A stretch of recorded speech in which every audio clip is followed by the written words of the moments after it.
Testament of Reuben, the firstborn son of Jacob and Leah. Chapter 1. Reuben, the firstborn son of Jacob and Leah, the man of experience, counsels against fornication and points out the ways in which men are most apt to fall into error. The copy of the testament of Reuben, even the commands which he gave his sons before he died in the 125th year of his life. 2 years after the death of Joseph his brother, when Reuben fell ill, his sons and his sons' sons were gathered together to visit him. And he said to them, "My children, behold, I am dying, and go the way of my fathers." And seeing there Judah and Gad and Asher, his brethren, he said to them, "Raise me up that I may tell to my brethren and to my children what things I have hidden in my heart. For behold, now at length I am passing away." And he arose and kissed them and said unto them, "Hear, my brethren, and do ye, my children, give ear to Reuben your father, in the commands which I give unto you. And behold, I call to witness against you this day the God of heaven, that ye walk not in the sins of youth and fornication, wherein I was poured out, and defiled the bed of my father Jacob. And I tell you that he smote me with a sore plague in my loins for 7 months, and had not my father Jam prayed for me to the Lord would have destroyed me.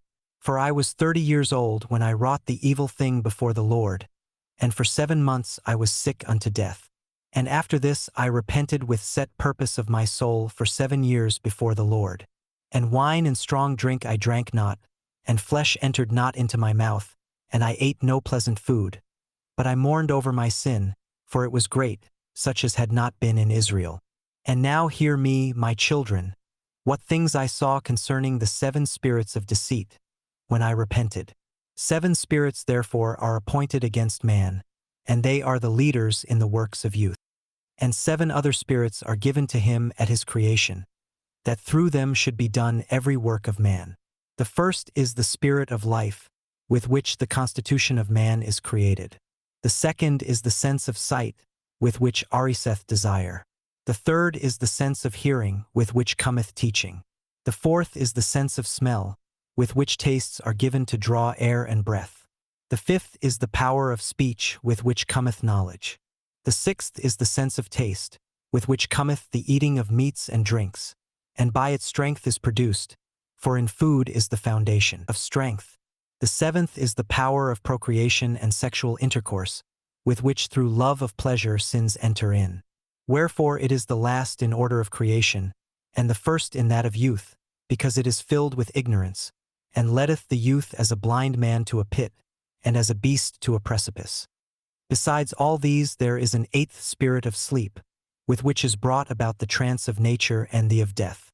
With these spirits are mingled the spirits of error. First, the spirit of fornication is seated in the nature and in the senses. The second, the spirit of insatiableness in the belly.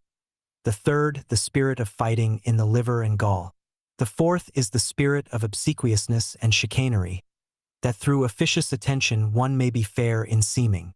The fifth is the spirit of pride, that one may be boastful and arrogant.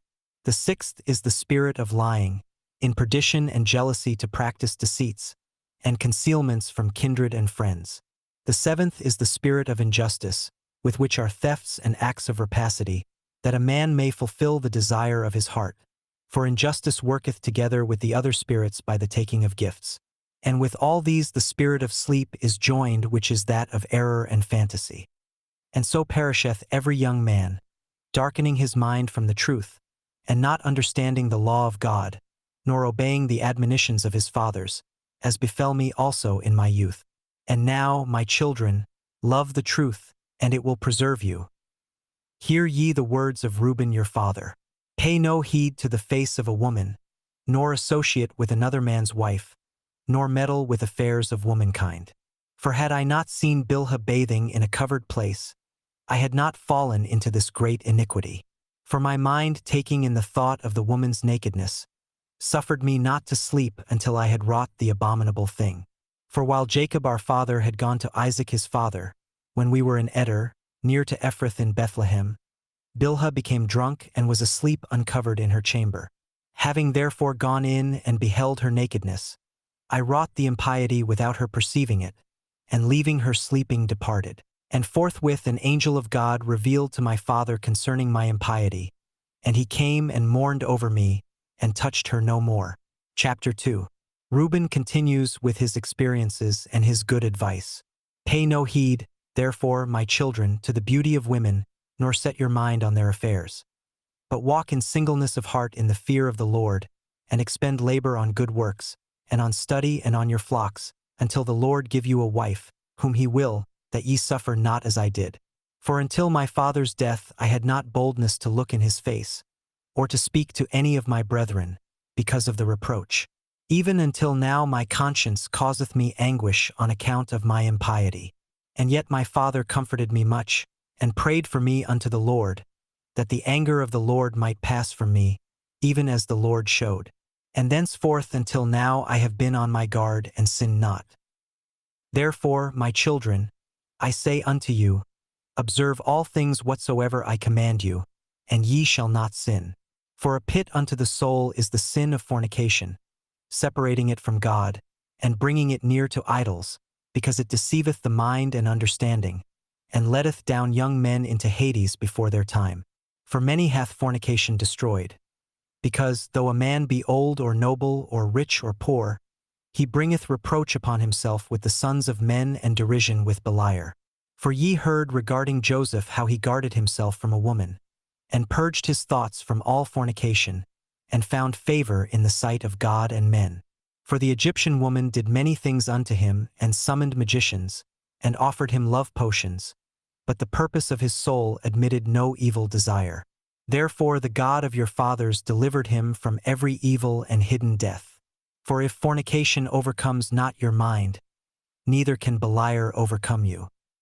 For evil are women, my children, and since they have no power or strength over man, they use wiles by outward attractions, that they may draw him to themselves. And whom they cannot bewitch by outward attractions, him they overcome by craft. For moreover, concerning them, the angel of the Lord told me and taught me, that women are overcome by the spirit of fornication more than men, and in their heart they plot against men, and by means of their adornment they deceive first their minds, and by the glance of the eye instill the poison, and then through the accomplished act they take them captive. For a woman cannot force a man openly, but by a harlot's bearing she beguiles him. Flee, therefore, fornication, my children, and command your wives and your daughters, that they adorn not their heads and faces to deceive the mind. Because every woman who useth these wiles hath been reserved for eternal punishment. For thus they allured the watchers one who were before the flood. For as these continually beheld them, they lusted after them, and they conceived the act in their mind. For they changed themselves into the shape of men, and appeared to them when they were with their husbands. And the women lusting in their minds after their forms, gave birth to giants. For the watchers appeared to them as reaching even unto heaven. Beware, therefore, of fornication. And if you wish to be pure in mind, guard your senses from every woman. And command the women likewise not to associate with men, that they also may be pure in mind. For constant meetings, even though the ungodly deed be not wrought, are to them an irremediable disease, and to us a destruction of Beliar and an eternal reproach. For in fornication there is neither understanding nor godliness, and all jealousy dwelleth in the lust thereof.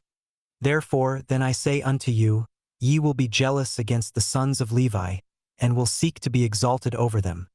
But ye shall not be able. For God will avenge them, and ye shall die by an evil death. For to Levi God gave the sovereignty, and to Judah with him, and to me also, and to Dan and Joseph, that we should be for rulers. Therefore I command you to hearken to Levi, because he shall know the law of the Lord, and shall give ordinances for judgment, and shall sacrifice for all Israel until the consummation of the times, as the anointed high priest, of whom the Lord spake. I adjure you by the God of heaven to do truth each one unto his neighbor, and to entertain love each one for his brother. And draw ye near to Levi in humbleness of heart, that ye may receive a blessing from his mouth. For he shall bless Israel and Judah, because him hath the Lord chosen to be king over all the nation. And bow down before his seed. For on our behalf it will die in wars visible and invisible, and will be among you an eternal king. And Reuben died, having given these commands to his sons.